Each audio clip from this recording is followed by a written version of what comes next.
How's it going, everyone? Appreciate you hopping on. Appreciate you all listening. Appreciate the support. Again, I like to make this as interactive as possible.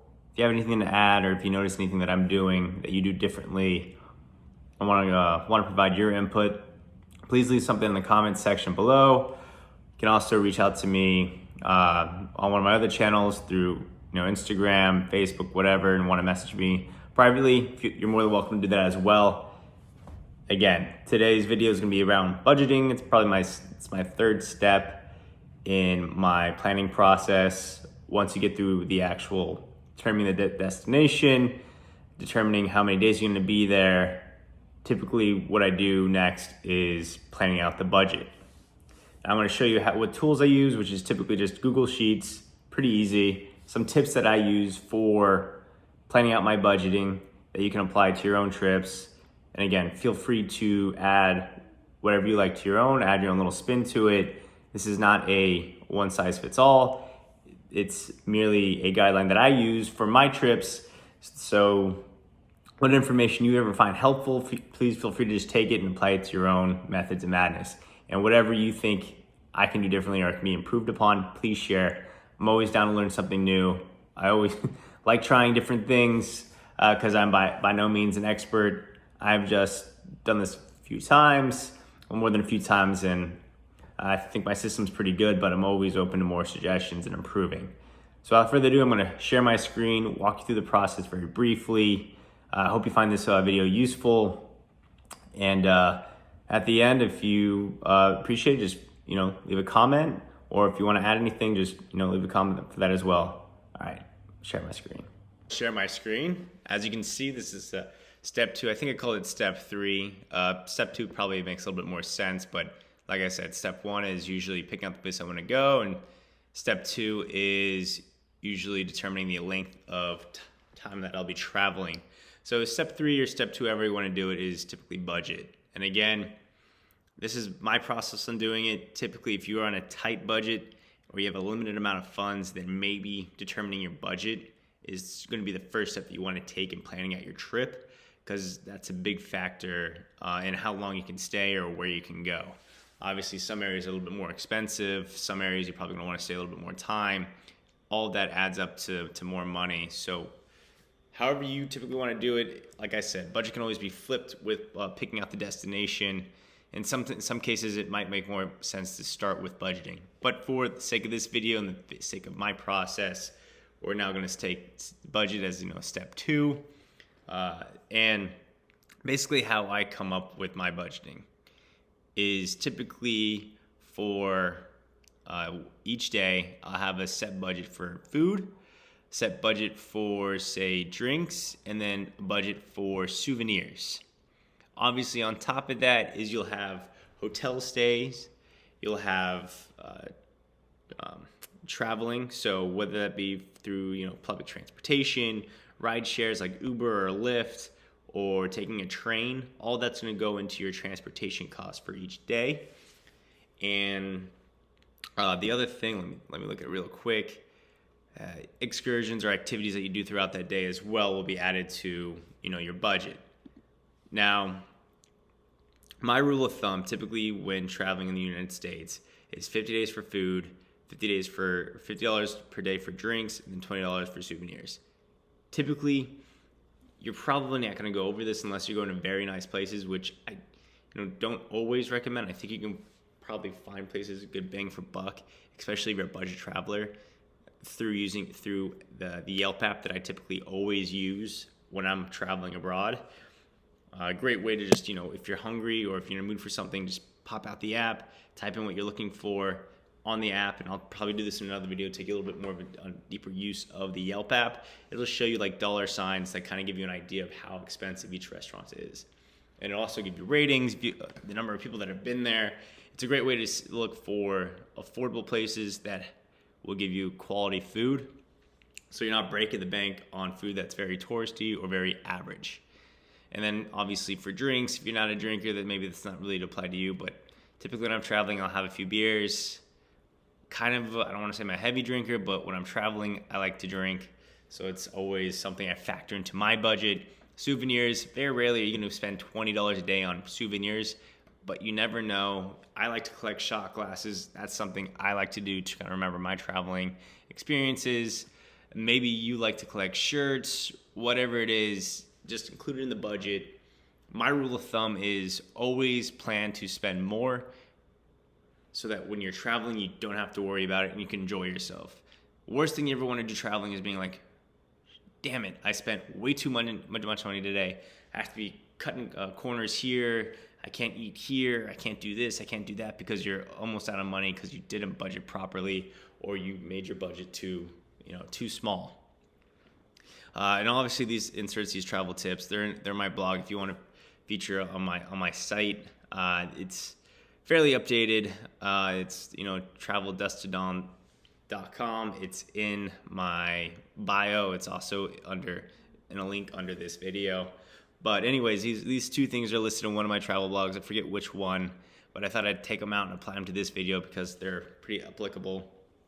But anyways, on top of that rule of thumb, on those rule of thumbs that I typically use for budgeting out my day, like I said, you're gonna have your hotels, you're gonna have car rentals, any public transit costs, and then any activities or excursions or tours or whatever you do that day factored into your budget.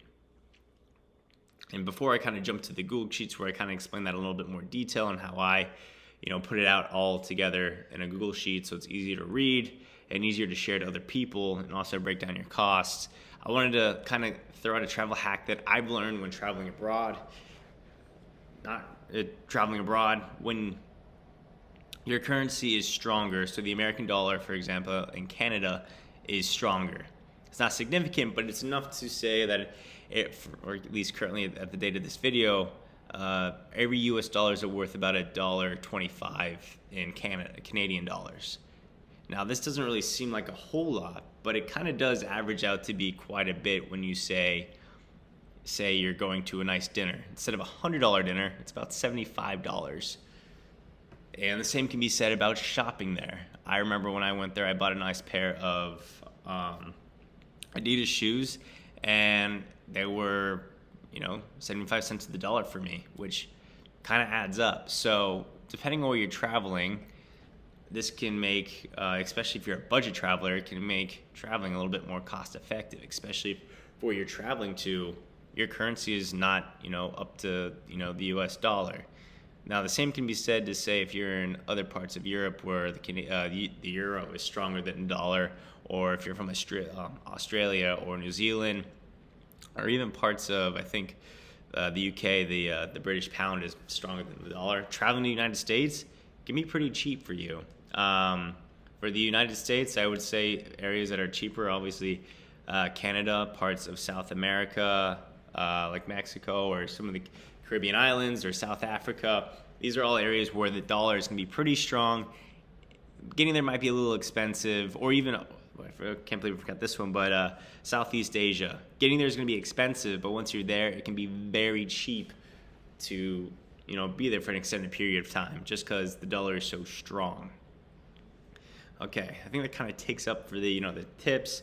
And kind of highlighting my budget strategy. I'm going to kind of jump into the actual making of how I go into my creating a budget on Google Sheets. And again, I typically use Google Sheets because it makes it easy to share to your other travel companions. It also calculates everything for you. It lines it up. For me, it's aesthetically pleasing and just kind of makes it easier, right? So this was for when I went to Germany and Prague. I kind of went there with my family for quite a few days. That'd be easier just to kind of have one that's already broken down and created for you. So here you say that the food. The first day was pretty much travel. So you have my airplane ticket, or the cost of each airplane ticket, the cost of food, since you're mostly going to be in the airplane. Maybe you have like breakfast, or depending on when you're traveling, getting like a lunch at the airport. Not too much food is going to be spent that day, or not too much money is going to be spent on food that day. Obviously, no excursions, souvenirs, etc. You're not going to deal with that. No hotel costs. But then say, once you land, what is it going to be the cost of getting to the airport to your hotel? Now, you can do this a couple of ways. You can pull up your Uber app or Lyft app, and you can kind of, you can Google search it. You can put it into the app, or you can just search how much is going to typically cost. Now again, this is going to give you an estimate. Obviously, those rates will fluctuate depending on when you get there, depending on what traffic's like, depending on the time of day. Or what I usually recommend when you're leaving an airport is just using a cab, since they typically have a flat rate from the airport to the city. Typically it's much cheaper to use a cab from the airport to getting into the city. Usually, I don't know, I haven't really looked into it, but I'm pretty sure the cab companies have a deal set up at the airports where ride shares are typically more expensive than using a cab. Again, I'm not 100% sure about that, but typically in my experience, Ubers and Lyfts are usually much more expensive leaving an airport, at least when I was abroad, than using a cab from the airport to the city. Then you're going to want to break it. Then you want to break down, with your hotel costs. Again, I typically use hotels.com. You can also use Airbnb, and this is a great way to factor in or figure out how much it's going to cost each day. So how I have it set up in here, as I have the one rate, and then I didn't really. You can do it two ways. Actually, this is the night. This is how much it costs for 3 nights. You can take that number, divide it by 3, and put it 1,200 divided by 3, and just put it through these 3 days. Or you can just put the one rate and have it for one night. It doesn't really matter because you're gonna just sum it all at the end, and it's not gonna be make that much of a difference, but. It just depends on how you want to do it. This was pretty much the rate, how much it cost for each person to take the Uber to the city. You got the food costs, you got the excursion. I think we probably did a tour this day. Put that cost in there. Souvenirs, right here I have it for $50, much more than you probably need. Again, I like to over budget versus under budgeting. Just alleviates a lot of pressure from running out of budget. One note that I want to make on this: when you're doing the excursions and doing the hotels, you're going to do this all before your trip. That way the budget is done. That way the prices are already figured out, and you don't have to worry about it on your trip. I love pre-booking tours because it alleviates a lot of stress. It helps you plan out the day so you know what you're doing. Also, you can typically get better rates online versus buying them in person. Also, don't have to worry about there not being the tours being filled up. Sometimes, especially if you're traveling abroad during the months of June and July, that's a popular time for Americans and other people to be traveling in Europe. Prices are going to be a little bit more expensive for hotels, for excursions, and also excursions or tours or whatever you want to do are going to fill up a lot quicker, especially if it's a popular tourist attraction. Another good thing that I like about doing this is a lot of options that you get online have skip the line options, which saves you so much time, and it gets you to allows you to better enjoy your time while in the city or the destination that you're experiencing, or wherever the destination is. Instead of being in line for 2-3 hours, you skip it. You save 2 to 3 hours in that one day, as opposed to staying in line, which can be frustrating. It can make you mad, and then you'll go through a 3-hour, line and be like, I just wasted a quarter of my day here, just sitting in line, wasting time. Instead, you can just skip the line tour, buy it, forget the line, just go about your tour, leave, have a nice lunch, have a few drinks, enjoy the city, have nice conversations, while someone else is stuck in line still after you've done all those other things. Everything is typically free cancellation. You don't have to worry about getting your money back if, say, plans change or you have to cancel your travel plans. But from a high level, this is how I go about budgeting, how I plan it out on Google Sheets. Have the hotels in one column. You figure out that beforehand, just plug it in here. Transportation costs, you can kind of figure out all online. If you're traveling by train somewhere, buy the tickets beforehand. If you're taking a taxi, you can kind of calculate and figure that out online just by Googling it. You can also add in some extra dollars if you buy a Metro Pass for the city, depending if you depending on how big the city is or where you're staying at your hotel, you may or may not need to use that. But you can also calculate what those costs would be. Food budget, typically rule of thumb is $50 $50 for food, $50 for drinks. So I have it for 60 here. Should have it for like 100. Excursions you'll figure out beforehand, or I recommend doing that beforehand. That way it's all dialed out, it's figured out. You don't have to worry about it once you're traveling. Souvenirs, you just factor it in. More than likely, you're not going to be spending $50, but better be safe than sorry. Better to have the extra cash after traveling, being like, hey, I didn't spend as much as I nearly wanted to, versus being like, wow, I spent way more than I was planning on. But from a high level, that's how I go about it. If anyone has any questions or wants me to go and dive a little bit deeper on how I do this, please let me know in the comment section. If you have an idea on what you do differently that you think is better than my method, then please share. Again, always open to it. If you found this useful, please share, like it. That pretty much wraps up my travel budgeting strategy, how I go about doing it, how I do it on Google Sheets.